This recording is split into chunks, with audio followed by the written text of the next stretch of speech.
বৌমা শাশুড়ির এই ঝগড়ার প্রধান কারণ হচ্ছে জেনারেশন গ্যাপ, ঠিক কিনা? শাশুড়ি এক জেনারেশনের আর বৌমা আরেক জেনারেশনের। শাশুড়ি ভাবে একরকম, বৌমা ভাবে আরেক রকম। শাশুড়ি চায় বউর উপর খবরদারি করতে, বউ চায় শাশুড়ির উপর খবরদারি করতে। এই ডমিনেটিং এর কারণে কিলাকিলি আছে না নাই? আহা, এটা ঠিক না। আমার শাশুড়ি মায়েরা যারা আছেন, প্রথমে শাশুড়ি দিয়ে শুরু করি। আমার মাইকের আওয়াজ যে ঘরগুলোতে যায়, আমার শাশুড়ি মাদেরকে বলবো, বউদের উপর অত্যাচার করবেন না। ছেলেরে প্রশ্ন করে, তোর কাছে তোর বউ বড় না আমি বড়? আছে না নাই? এটা একটা প্রশ্ন হইল। তোর বউ বড় না আমি বড়? দুইজনেই বড়। তো এক ছেলে সুন্দর উত্তর দিছে, আমার কাছে ভালো লাগছে উত্তরটা শুনে। এক মা প্রশ্ন করছে, তোরে এতদিন আমি লালন পালন করে বড় করলাম, জীবন যৌবন তোর জন্য শেষ করলাম, আজকে বউ পাইয়া বউ তোর আপন হয়ে গেল? এবার ছেলে উত্তর দিছে, মা, আমার মুখ থেকে মা ডাক শোনার জন্য তুমি কি কষ্টটাই না করছো জীবনে। 10 মাস আমারে পেটে ধারণ করলা, খাইতে পারো নাই, বমি করছো, খালি ওষুধ খাইছো, তোমার পেট কেটে আমারে বের করা হয়েছে, 2 বছর আমারে দুধ খাওয়াইছো, পেশাব পায়খানা পরিষ্কার করেছো, বয়স যখন 3-4 তখন তোমার আমি মা ডাকছি। এই মা ডাকটা শোনার জন্য তুমি এত কষ্ট করছো, আর আরেকবারের মাইয়া এই ঘরে আইসাই তোমার মা ডাকা শুরু করছে। যেই মেয়েটা তোমারে মা ডাকে সে আমার আপন হবে না কেন মা? ঠিক কিনা? এই মা ডাক শোনার জন্য তুমি এত কষ্ট করলা, আমার লালন পালন করলা, 10 মাস পেটে ধরলা, পেশাব পায়খানা পরিষ্কার করলা, এরপরে মা ডাক শুনতে পারছে। আর আরেকবারের মেয়ে জানা নাই চিনা নাই এসেই তোমার ডাকা শুরু করছে মা। তো যে আমার মারে মা ডাকে তার স্থান তো আমার কলিজায়, ঠিক কিনা? শাশুড়ি আম্মারা যারা আছেন, প্লিজ বৌমাদেরকে কষ্ট দিয়েন না। অনেক শাশুড়ি আছে পান থেকে চুন খসলে রেগে যায়, পদে পদে স্ত্রীর ভুল ধরে, বউয়ের ভুল ধরে, আছে না নাই? এটা করবেন না। সে তো নতুন, আপনার অনেক এক্সপিরিয়েন্স হতে তার সময় লাগবে, তাকে সময় দিন, তাকে ভালোবাসুন, ঠিক কিনা? না বুঝে সামান্যতে বৌমারে বদদোয়া দেয়, এরকম আছে না নাই? কিন্তু বুঝতে চায় না, বৌমারে যদি বদদোয়া দেয় তাহলে তার নিজ ছেলের পরিবারের ক্ষতি, পেটে ধরা যে ছেলে, ছেলের পরিবারের কিন্তু ক্ষতি, তার আপন নাতি নাতনিদেরই ক্ষতি। আওয়াজ করে বলেন ঠিক কিনা? বৌমাকে বদদোয়া দিয়েন না। বৌমাকে নিজের মেয়ের মতো দেখবেন। সমাধান আমি দিচ্ছি, কেমন দেখতে হবে? নিজের মেয়ের মতো। নিজের মেয়ে সকালে ঘুম থেকে ওঠে 11টা, ওইটা সমস্যা নাই। বৌমা কেন উঠলো না, ওইখানেই ঝামেলা, আছে না নাই? মেহেরবানি করে আপনার বৌমাকে আপনার নিজের মেয়ের মতো দেখেন। নিজের মেয়েরে যেমনি আদর করেন তাকেও অমনি আদর করেন। আপনার বৌমারে যদি আপনি কষ্ট দেন, মনে রাখবেন আপনার নিজের মেয়েটাও আরেকবারের বউ হয়ে কয়েকদিন পরে যাবে। আপনি যা যা করবেন আপনার মেয়েকেও তারা ওই রকম কষ্ট দিয়ে বাড়িতে ফিরিয়ে দিবে। চিল্লায় বলেন ঠিক কিনা? খবরদার, টিট ফর ট্যাট। ইট্টি মারলে পাটকেলটি খেতে হয়। এজন্য শাশুড়ি আম্মা জানারা যারা আছেন, বৌমার সাথে খারাপ আচরণ করবেন না মেহেরবানি করে। তাকে আপনি কষ্ট দিলে আপনার নিজের মেয়েটাও আরেক বাড়ির বৌমা হবে, সেও ওই বাড়িতে এই কষ্টগুলো ভোগ করবে। এগুলো যখন আপনি শুনবেন তখন আপনার চোখ দিয়ে পানি পড়বে কি পড়বে না? পড়বে। এবার আসেন বৌমার কথা বলি। বৌমা যারা আছেন মেহেরবানি করে, বৌমা যারা আছেন মেহেরবানি করে আপনার শাশুড়ি আম্মাকে নিজের মায়ের জায়গায় রাখবেন। আপনার বাড়ি ছেড়ে নতুন বাড়িতে আসছেন, তো এটাই তো আপনার বাড়ি। আপনার মা রেখে দিয়ে নতুন মা পাইছেন, এটাই তো আপনার মা। তো ওনাকে মায়ের জায়গায় বসাতে আপনার সমস্যাটা কোথায়? বৌমারা খেয়াল রাখবেন, আপনি আপনার শাশুড়ির সাথে যে আচরণটা করতেছেন, আপনার শেষ বয়সে আপনার ছেলের বিয়ে দেওয়ার পরে যে বৌমাটা আসবে ওই আচরণই আপনাকে ফিরিয়ে দিবে। The nature has its own return. প্রকৃতির একটা মাইর আছে, এটা শেষ মাইর, এটা শেষ খেলা। প্রকৃতির খেলা বড় খেলা। আপনি আপনার শাশুড়ির সাথে যে আচরণ করবেন, আপনার শেষ বয়সে আপনি একদিন শাশুড়ি হবেন, এটা মাথায় রাখবেন। ওই আচরণই আপনি ফিরে পাবেন। আওয়াজ করে বলতে হবে ঠিক কিনা? এজন্য 9 নাম্বার পয়েন্টস হচ্ছে মিউচুয়াল রেসপেক্ট।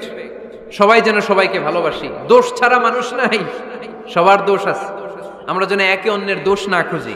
বৌমারা, আপনাদের কানে যদি আমার মাইকের আওয়াজ যায়, অল্প কিছু টেকনিক অবলম্বন করলে আপনি আপনার শাশুড়ির মন জয় করতে পারবেন। শাশুড়িরা আসলে বেশি কিছু চায় না, আগের জামানার মানুষ তো, এদেরকে ওইভাবে হাত করতে হবে। মাঝে মাঝে একটু শাশুড়ির মাথায় তেল দিয়ে দেন, চুলে তেল দিয়ে দিবেন আর কি, মাঝে মাঝে চুল আশ্রয় দিবেন, এগুলো কিন্তু খুব পছন্দ করে শাশুড়িরা। ওনার প্রেশারটা একটু মেপে দিবেন, ডায়াবেটিক্সের ওষুধটা খাইলো কিনা সময় মতো খোঁজ নিবেন, কি পছন্দ করে খেতে একটু রান্না করে দিবেন।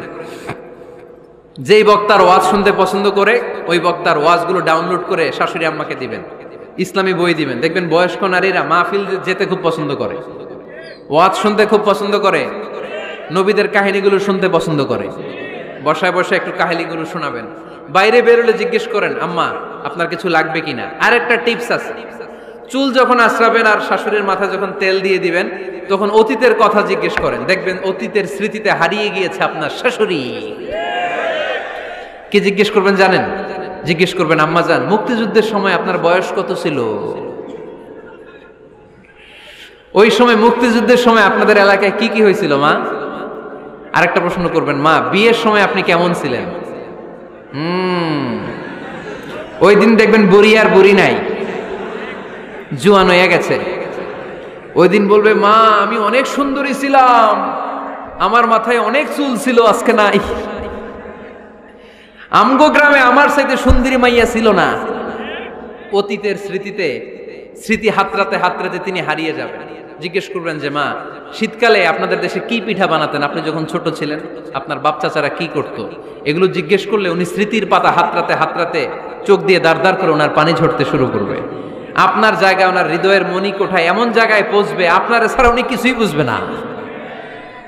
বৌমারা, এই অল্প কিছু টিপস অবলম্বন করে আপনারা আপনাদের শাশুড়ির মনকে জয় করতে পারেন।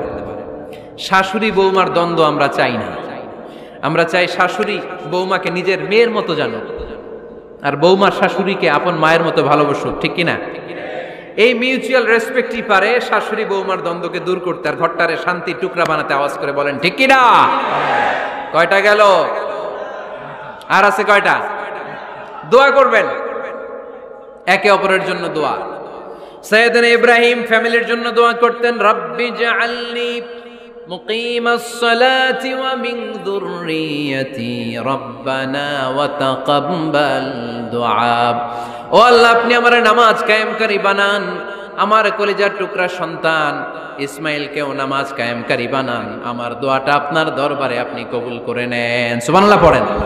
রব্বানা ইন্নী আসকানতু মিন যুররিয়াতি বিওয়াদিন গায়রি যী যারইন ইনদা বাইতিকাল মুহাররাম। ও আল্লাহ, আমার সন্তান সন্ততি, আমার ফ্যামিলিকে ধুধু মরুপ্রান্তর এই উপত্যকার মধ্যে তোমার কাবা ঘরের সামনে রেখে গেলাম, তাদেরকে তুমি নামাজ কায়েমকারী বানিয়ে দিও। গোটা বিশ্বের সব মানুষের অন্তর আমার ফ্যামিলির দিকে আল্লাহ তুমি ঝুঁকিয়ে দিও। ওয়ারযুকহুম মিনাস সামারাত, ফলমূল দিয়ে আল্লাহ তুমি তাদেরকে রিজিকের ব্যবস্থা করে দিও। তার মানে সব নবীরা তাদের পরিবারের সদস্যদের জন্য দোয়া করতেন কি করতেন না? আবার কোরআন আমাদেরকে শিখালো, রব্বানা হাব লানা মিন আজওয়াজিনা ওয়া মিন যুররিয়াতিনা কুররাতা আ'য়ুন ওয়াজআলনা লিল মুত্তাকিনা ইমামা। ও আল্লাহ, এমন নেককার সন্তান, এমন নেককার স্ত্রী আপনি আমাকে দান করেন যাদের দিকে তাকালে আমার চোখ দুইটা ঠান্ডা হয়ে যায়। চক্ষু শীতলকারী স্ত্রী দেন। বিয়ে যাদের হয় নাই, ইয়াং ছেলেরা এই দোয়াটা করবা। বিয়ের জন্য দোয়ার দরকার আছে না নাই? প্রতিদিন এই দোয়া করবা, আল্লাহ এমন স্ত্রী দেন, এমন জীবন সঙ্গিনী আপনি আমাকে দেন, এমন লাইফ পার্টনার দেন যার দিকে তাকালে আমার চোখ জুড়িয়ে যায়। এমন সন্তান আল্লাহ আপনি আমার ফ্যামিলিতে দেন যাদের দিকে তাকালে আমার চোখ দুইটা ঠান্ডা হয়ে যায়। নেককার সন্তান, নেককার স্ত্রী আল্লাহর কাছে দোয়া করে চেয়ে নিতে হয়। তাহলে ফ্যামিলি মেম্বার একে অপরের জন্য দোয়ার দরকার আছে না নাই? বাবা দোয়া করবে ছেলের জন্য, ছেলে করবে বাবার জন্য, মা দোয়া করবে মেয়ের জন্য, মেয়ে করবে মায়ের জন্য, ভাই করবে বোনের জন্য, বোন করবে ভাইয়ের জন্য। দোয়ার দরকার আছে না নাই? দোয়া করবেন সবাই সবার জন্য। এই যে কোরআনের বঙ্গানুবাদ পাওয়া যায় না এখন, কথা বলেন, স্মার্টফোন আছে কার কার দেখি? হ্যাঁ, কারা কারা স্মার্ট দেখি? হাজার হাজার স্মার্ট, মাশাআল্লাহ। এই স্মার্টফোনের ভেতরে আল কোরআন নামে বাংলায় কোরআনের একটা অ্যাপস পাওয়া যায়।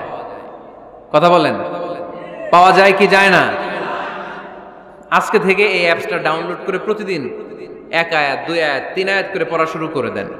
বাঁচতে হলে পড়তে হবে, বাঁচতে হলে জানতে হবে, ঠিক কিনা? এই স্লোগান আমাদেরকে শিখায়। এই স্লোগান তো আল্লাহ, এই স্লোগান দিয়েই তো আল্লাহ কোরআন শুরু করছে, ইকরা বিসমি রাব্বিকাল্লাযী খালাক। বাঁচতে হলে জানতে হবে, বাঁচতে হলে পড়তে হবে, পড়ার কোনো বিকল্প নাই। আওয়াজ করে বলেন ঠিক কিনা?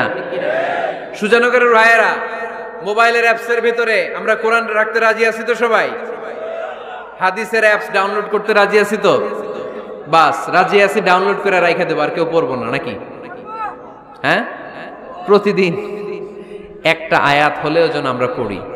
আল্লাহ যা বলা দরকার সব বলে দিয়ে গেছে, নতুন করে আর কিছু বলবে না। আমরা যেন পড়াশোনা করি, আমরা যেন একটা পাঠাগার বানাই। আবারও কখনো আসার সুযোগ হলে আমি জিজ্ঞেস করবো, যদি আমার মনে থাকে যে আপনাদের পাঠাগার আছে কার কার ঘরে, সেদিন সবার হাত তুলতে হবে। এমনি পারা যাবে তো? আল্লাহ তুমি তৌফিক দাও।